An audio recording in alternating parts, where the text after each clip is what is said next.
Hello guys, I welcome you all on this platform of Chem Activation। आप सभी कैसे हैं? उम्मीद करता हूँ आप सब बढ़िया होंगे। और इसी के साथ आज हम अपना लेक्चर स्टार्ट करने वाले हैं। लेक्चर जो हम स्टार्ट करने वाले हैं वो है बैक बॉन्डिंग के ऊपर। केमिकल बॉन्डिंग में आप सभी ने ये टॉपिक पढ़ा होगा, बैक बॉन्डिंग। इसमें जनरली बच्चों को बहुत ज़्यादा कन्फ्यूजन रहता है, तो आज हम लोग इसको उड़ाने वाले हैं, एकदम ऐसे उड़ा देंगे कि आपसे इसका कोई भी क्वेश्चन नहीं बचेगा। तो शुरू करते हैं आज बैक बॉन्डिंग।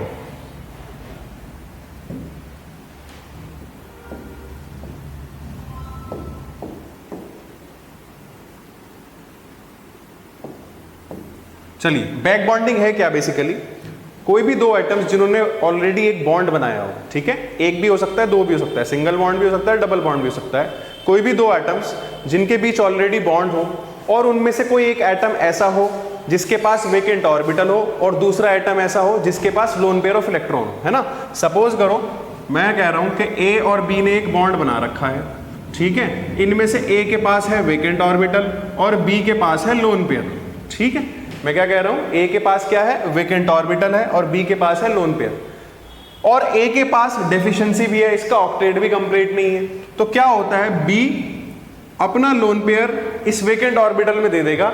इसी बॉन्ड फॉर्मेशन को हम लोग बैक बॉन्ड बोलते हैं। ये जो बॉन्ड बना, ये जो लोन पेयर यहां पे आया, इसी को हम लोग क्या बोलते हैं, बैक बॉन्ड बोलते हैं।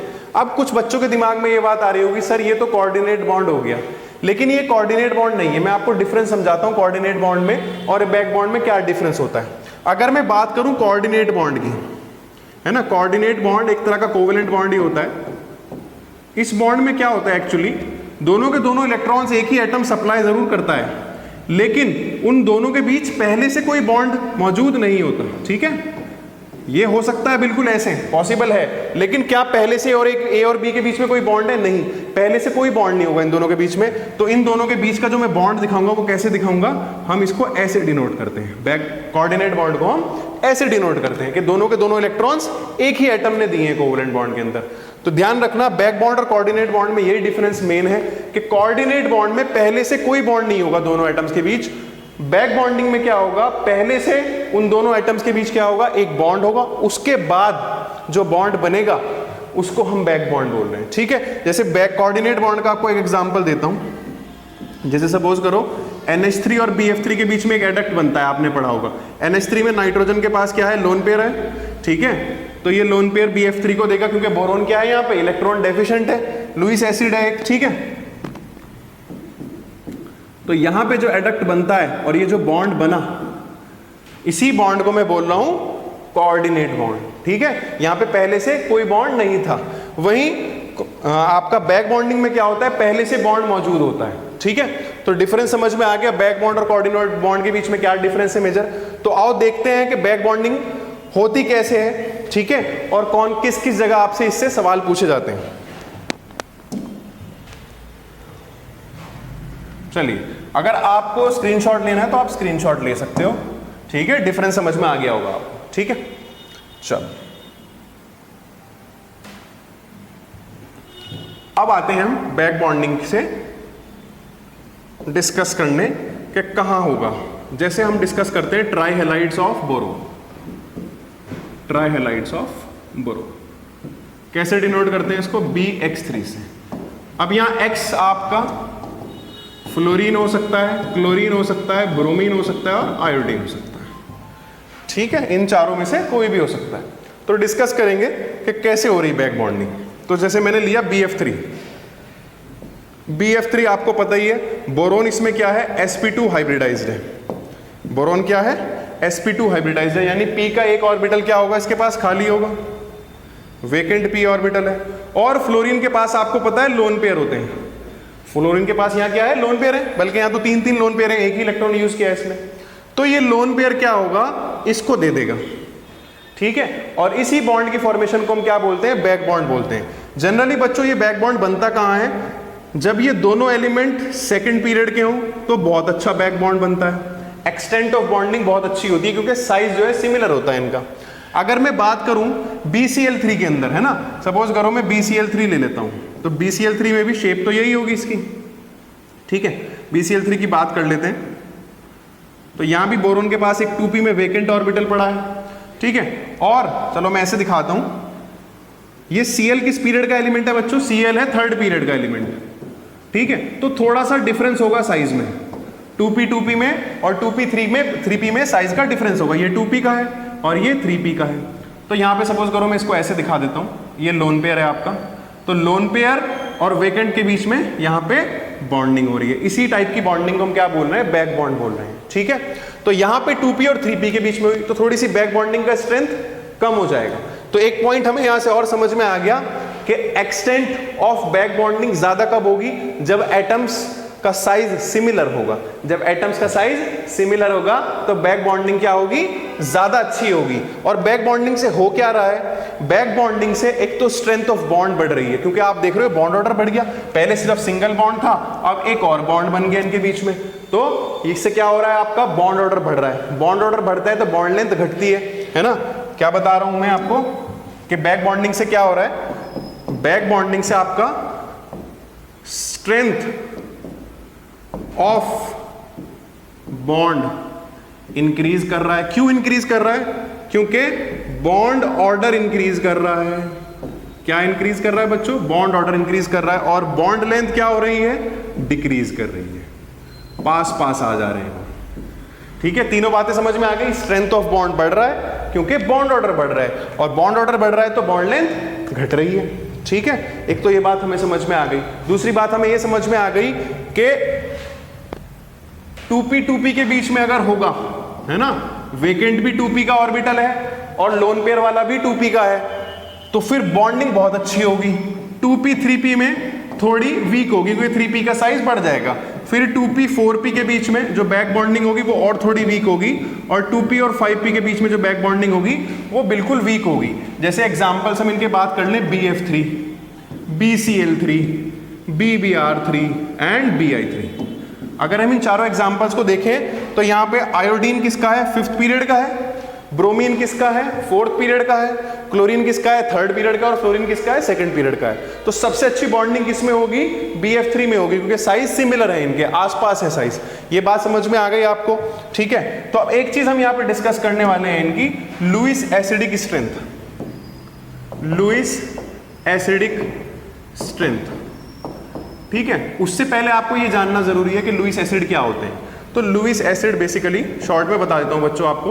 लुईस एसिड वो स्पीशीज होती हैं जो इलेक्ट्रॉन डेफिशिएंट होती हैं। कैसी स्पीशीज होती हैं? इलेक्ट्रॉन डेफिशिएंट स्पीशीज, मतलब जिनके पास सेंट्रल एटम के पास 8 इलेक्ट्रॉन नहीं है। जिनमें सेंट्रल एटम के पास 8 इलेक्ट्रॉन नहीं है, वो इलेक्ट्रॉन डेफिशिएंट स्पीशीज होती हैं आपकी। जैसे मैं एग्जांपल ले लेता हूं, BeCl2। ये क्या है? BeCl2 ये आपका क्या है? इलेक्ट्रॉन डेफिशिएंट स्पीशीज है, क्योंकि बेरिलियम के वैलेंस इलेक्ट्रॉन कितने होते हैं? 2, और 2 ही उसने क्लोरीन के साथ शेयरिंग करी है, तो टोटल 4 इलेक्ट्रॉन हुए इसके पास। तो ये तो क्या हो गया? इसका ऑक्टेट कंप्लीट हुआ? नहीं हुआ इसका ऑक्टेट कंप्लीट। तो ये कैसा है? लुईस एसिड है। ये एक्सेप्ट कर सकता है किसी से भी, ठीक है। जैसे अभी हम BF3 भी बात कर रहे थे, BCl3 की बात कर रहे थे, ये सारे क्या होते हैं? इलेक्ट्रॉन डेफिशिएंट होते हैं, क्योंकि इनके पास, इसके पास कितने होंगे? 6 इलेक्ट्रॉन होंगे। बोरोन के पास 3 इसके अपने होते हैं, 3 फ्लोरीन के साथ इसने बॉन्ड बनाए हैं, तो इसके पास 6 इलेक्ट्रॉन हो गए। तो ये भी लुईस एसिड है। तो लुईस एसिड उसको बोलते हैं जिसके पास इलेक्ट्रॉन की डेफिशिएंसी होती है। सेंट्रल एटम के पास 8 इलेक्ट्रॉन पूरे नहीं होते, तो ऐसो को हम क्या बोलते हैं? लुईस एसिड बोलते हैं। क्लियर है? इतनी बात समझ में आ गई। तो लुईस एसिड की स्ट्रेंथ डिस्कस करने वाले हैं हम लोग, किसकी? ट्राइहैलाइड्स ऑफ बोरोन की, है ना।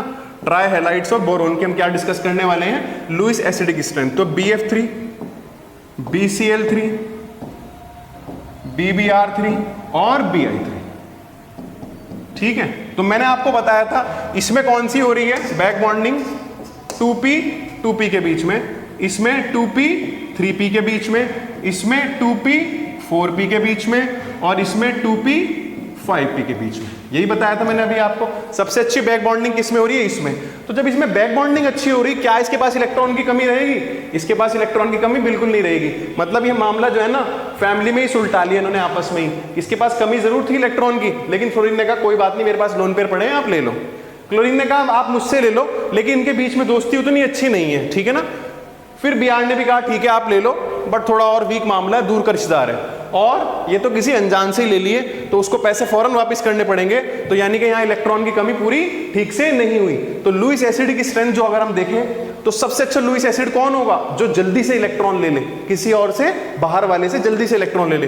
तो सबसे जल्दी कौन लेगा, boron ट्रायोडाइड, boron tribromide, boron trichloride और बोरोन ट्राइफ्लोराइड। क्योंकि बैक बॉन्डिंग की स्ट्रेंथ किसमें है ना, इसमें हो रही है हाईएस्ट बैक बॉन्डिंग आपकी। आई होप सबको समझ में आ गई होगी ये बात कि बैक बॉन्डिंग सबसे बढ़िया किसमें हो रही है, बोरोन ट्राइफ्लोराइड में हो रही है, इसलिए इसकी लुईस एसिड की स्ट्रेंथ वीक होगी, क्योंकि इसमें अब कमी नहीं रह गई, फ्लोरीन नहीं दे दी अपने इलेक्ट्रॉन। क्या इतनी बात सबको समझ में आ गई? और मैंने आपको इससे क्या बताया, इससे बहुत सारे क्वेश्चन जेईई मेंस में पूछे जाते हैं, नीट में पूछे जाते हैं। एक क्वेश्चन पूछा गया बच्चों कि ट्राइमिथाइलअमीन, अगर हम बात करें ट्राइमिथाइलअमीन, और एक होता है ट्राइसिलाइलअमीन, ठीक है, ये दोनों, ठीक है, बोलते हैं कि ये तो ट्राइगोनल पिरामिडल है, ये कैसा है, ट्राइगोनल पिरामिडल, जैसा अमोनिया होता है शेप में बच्चों, ठीक है, और ये कैसा है, ये ट्राइगोनल प्लेनर है। ऐसा क्यों होता है, तो इसका रीजन भी बैक बॉन्डिंग में ही छिपा है, इसका रीजन भी बैक बॉन्डिंग में ही छिपा है। होता क्या है ना, अगर आप इसकी बात करोगे तो ये कुछ ऐसा दिखेगा आपको,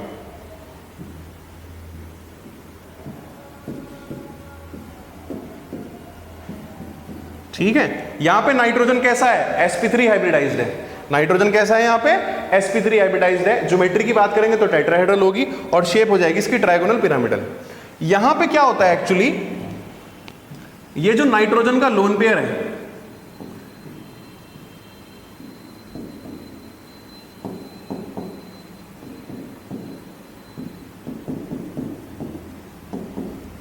ठीक है, यहां पे अगर मैं डिस्कस करूं, मैंने ये ऐसा क्यों बनाया अभी बताऊंगा। यहां पे क्या हो रहा है एक्चुअली, ये जो नाइट्रोजन का लोन पेयर है, ये डी ऑर्बिटल सिलिकॉन का जो वेकेंट है उसके साथ बॉन्डिंग कर लेता है, बैक बॉन्डिंग। किसके साथ बैक बॉन्डिंग कर लेता है, सिलिकॉन के डी ऑर्बिटल के पास, सिलिकॉन के पास वेकेंट डी ऑर्बिटल अवेलेबल है, तो ये लोन पेयर चला जाता है यहां पे बैक बॉन्डिंग करने के लिए, ठीक है।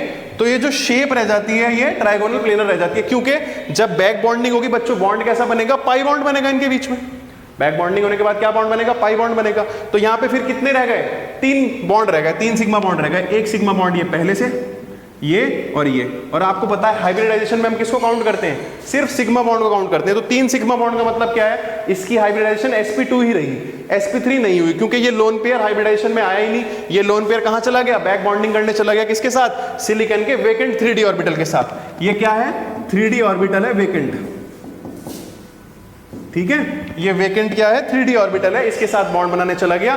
इस वजह से नाइट्रोजन की हाइब्रिडाइजेशन यहाँ पे क्या रही, sp2, और sp2 में क्या होता है, ट्राइगोनल प्लेनर। तो यही रीजन है इसका भी, ठीक। आई होप ये सबको समझ में आ गया होगा, ठीक है। तो इसी तरह के जबरदस्त कंटेंट के लिए इस चैनल को देखते रहना। इससे पहले मैंने Bent's rule, modified Bent's rule, Drago's rule discuss करा है केमिकल बॉन्डिंग में। ये बहुत इंपॉर्टेंट टॉपिक है बच्चों आपके एग्जाम पॉइंट ऑफ व्यू से, जेईई मेंस ले लो, नीट ले लो, यहां तक का आपका सारा कवर हो जाएगा, ठीक है। तो आई होप आपको मजा आया होगा इस वीडियो में। आप इससे रिलेटेड कोई भी क्वेश्चन आपसे ना हो रहा हो तो आप कमेंट बॉक्स में मुझसे पूछ सकते हैं, ठीक है। और तब तक अपना प्यार बना के रखिए। नेक्स्ट वीडियो में मिलते हैं आपसे जल्दी। Take care, bye bye.